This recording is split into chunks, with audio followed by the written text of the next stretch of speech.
කාලබහුල කාර්යාල ජීවිතයෙන් මදකට මිදී විවේකීව ගත කරන්න ලැබෙන සතියාන්ත නිවාඩු දින දෙක එළඹෙන තෙක් මම බලා සිටීමි. සෑම දිනකම හිමිදිරි උදෑසන නැගිට බුදුන් වැඳීමේ පුරුද්ද මට පුරුදු වූයේ මගේ අම්මාගෙනි.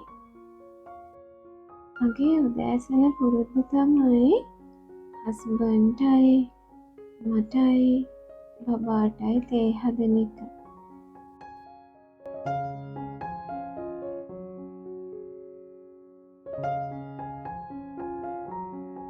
අපේ පුතා උදේට රස්නෙන් තේ බොන්න කැමති නැති නිසා මම පුතාගේ තේ එක නිවන ගමන් තමයි මේ ඉන්නේ.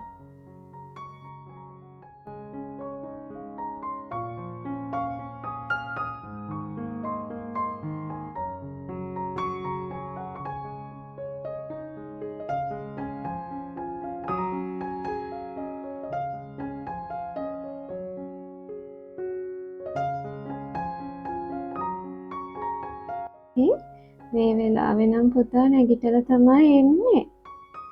පේනවනේ මගේ දඟමල්ල උදේට කරන දේවල්.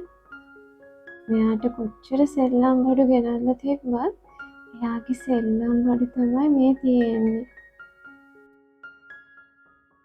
මම මේ කරන්නේ ඉක්මනට කිරිබතක් හදන එක.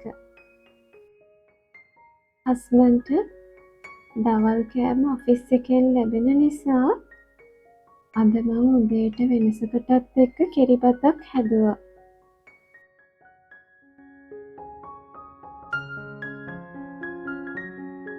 ඉතින් අපේ නිවාඩු දවසට තමයි ගොඩාක් වෙලාවට කිරිබතක් හැදෙන්නේ.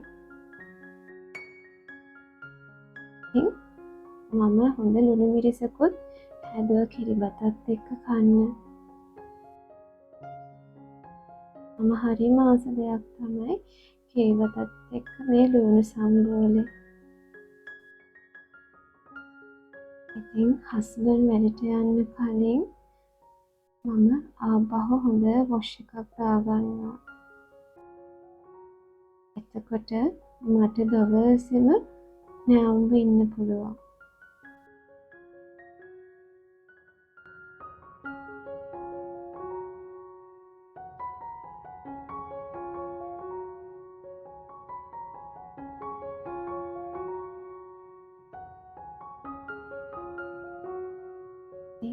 පේනවනේ මගේ කිරිබත් එක. ගොඩාක් වෙලාවට උදේට කන්නේ බත් එක්ක එළවලු. ඉතින් අපි ගොඩාක් අහම්බෙන් තමයි කිරිබතක් හදන්නේ. ඒකත් මගේ නිවාඩු දවසට.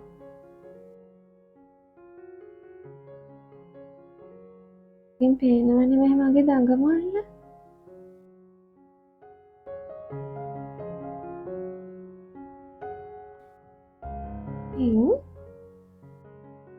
හස්බන්ඩ් වැඩට ගියාට පස්සේ මම චූටි පුතත් එක්ක මේ විදිහට සෙල්ලම් කරනවා.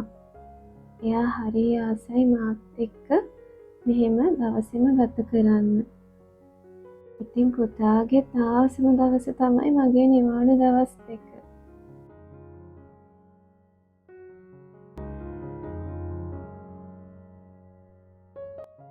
පේනවනේ කේක් ගෙඩියක් ඔලුවට තියාගෙන කරන සෙල්ලම්.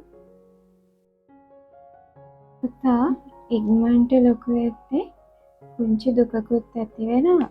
ඒ වගේම සතුටකුත් ඇති වෙනවා.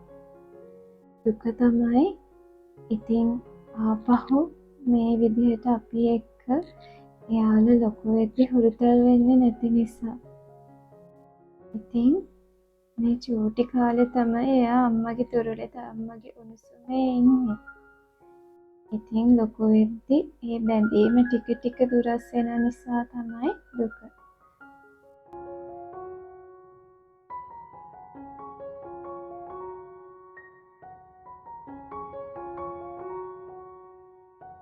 මම ඉක්මනට ඇවිල්ලා කෙසෙල් ගෙඩි ටිකක් සත්තුන්ට දැම්මා.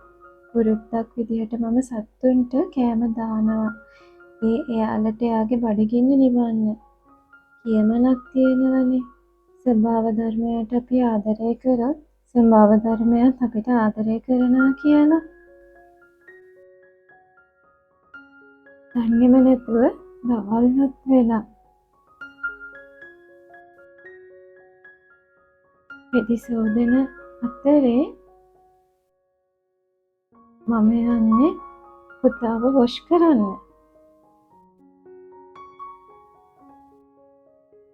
ඉතින් මෙන්න මේ විදිහට තමයි මම පුතාව වොෂ් කරන්න යන්නේ.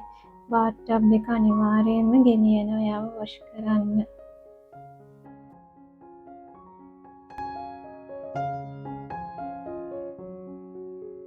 ඉතින් පේනවනේ මෙයා වොෂ් කරන්න යද්දි කුස්සියේ බඩු තමයි ගෙනියන්නේ.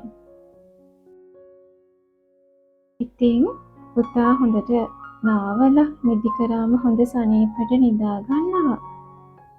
මම නිදි කරන්න හැදුවත් මේ වෙලාවේ එයා නිදාගත්තේ නැහැ.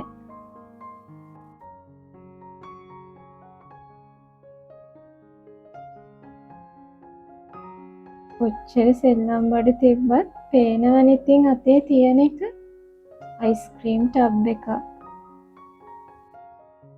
ඉතින් අම්මලා ඔයාලගේ බබාලත් මේ වගේද?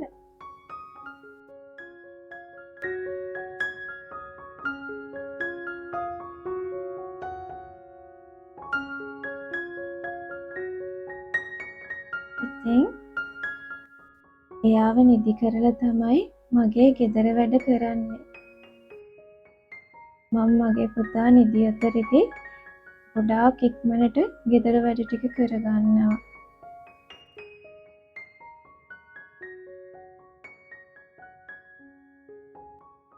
ඊට පස්සේ රෙදි වේලන් දාන එක තමයි තියෙන්නේ.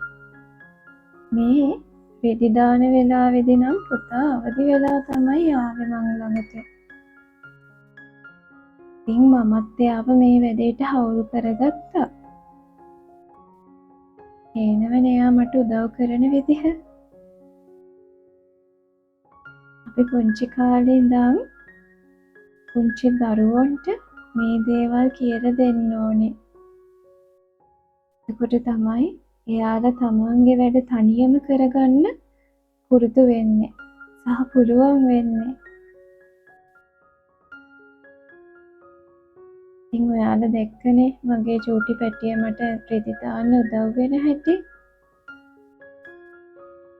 ඔන්න ඉතින් මේ වෙලාවේදී නම් මගේ පුංචි පුතාගේ යාළුවෙක් ඇවිල්ලා. ඉතින් පේනවනේ මගේ පුංචි පුතා පූසට කරපු දේ.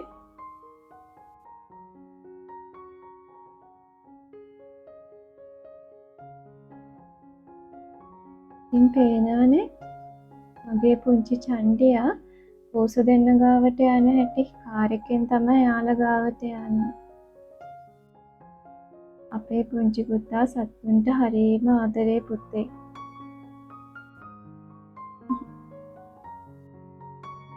දැන් වෙලාව 3:00. මම කෑම ගන්න මේ වෙද්දී වෙලාවට ගොඩක් පරක්කු වෙලා. ඉතින් මම කෑම ගන්නේ බබාවත් ළඟින් තියාගෙන. එයා එක සෙල්ලම් කර කර තමයි කෑම කවා ගන්නේ.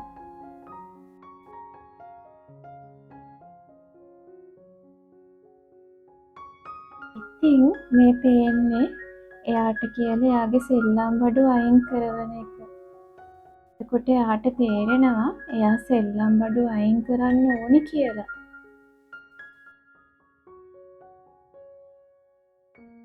ඉක්මනට අතු ගන්නවා. පුංචි බබාලා ඉන්නකොට අපි නිතරම ගෙදර පිරිසිදුව තියාගන්න ඕනේ. චූටි ළමයි කෑම ගනිද්දි ඒව බිම වැටුනම කෝඹි ඉක්මනට එන නිසා කෝඹි එන්න කලින් අපි ගෙදර හොඳට පිරිසිදු කරගන්න ඕනේ. ඉතින් මේ වෙලාවේදී මගේ හස්බන්ඩ් ගෙදර ආවා. එනවනේ ඉතින් මගේ පුංචි පුතාට තාත්තා දෙක්කම තියෙන සතුට. ඉතින් මම මේ පේමන්ට්නුත් සෝදලා රෙදි අරගෙන ගියාට පස්සේ ඉක්මනට වොෂ් එකකුත් දාගන්නවා. ඉතින් මේ වෙලාවෙදි නම් මට ගොඩාක් මහන්සි. මම ඉක්මනට ටී එකක් හදලා හස්බන්ඩ්ටයි පුතාටයි දෙනවා. මම පුතාට පොඩි කතාවක් කියලා දෙන ගමන් තමයි දැන් ඉන්නේ. පේනවනේ එයා කොච්චර උනන්දුවෙන් අහන් ඉන්නවද කියලා. ඉතින් මගේ හස්බන්ඩ් නම් පොඩ්ඩක් වීඩියෝ වලට එන්න අදිමදි කරනවා එයාට ලැජ්ජයි කියලා. ඉතින් මම ඊළඟට කුස්සියට ගිහින් රෑ කෑම හදන්න ගත්තා. මේ හදන්නේ නම් සීෆුඩ් පැස්ටා එකක්. ඉතින් මම මේක ගොඩාක් සැරට හදන්නේ නැහැ. මගේ චූටි පුතත් කන නිසා. මේ දෙසැම්බර් මාසේ ඉවර වෙන්න දින කීපයයි තියෙන්නේ. අපිට කරන්න හිතන් හිටපු හැම දෙයක්ම මේ මාසේ ඉතිරි දින කීපය ඇතුළත කරන්න උත්සාහ කරන්න ඕනේ. ඔයාලා හැමෝටම ඔයාලගේ ජීවිතේ ප්ලෑන් කරපු හැම දෙයක්ම මේ ඉතුරු දවස් ටිකේදී කරගන්න ලැබෙන්න කියලා මම ප්‍රාර්ථනා කරනවා. ආයෙත් අපි හමු වෙනකම් සතුටින් පරිස්සමෙන් ඉන්න. මාව සබ්ස්ක්‍රයිබ් කරන්න අමතක කරන්නත් එපා.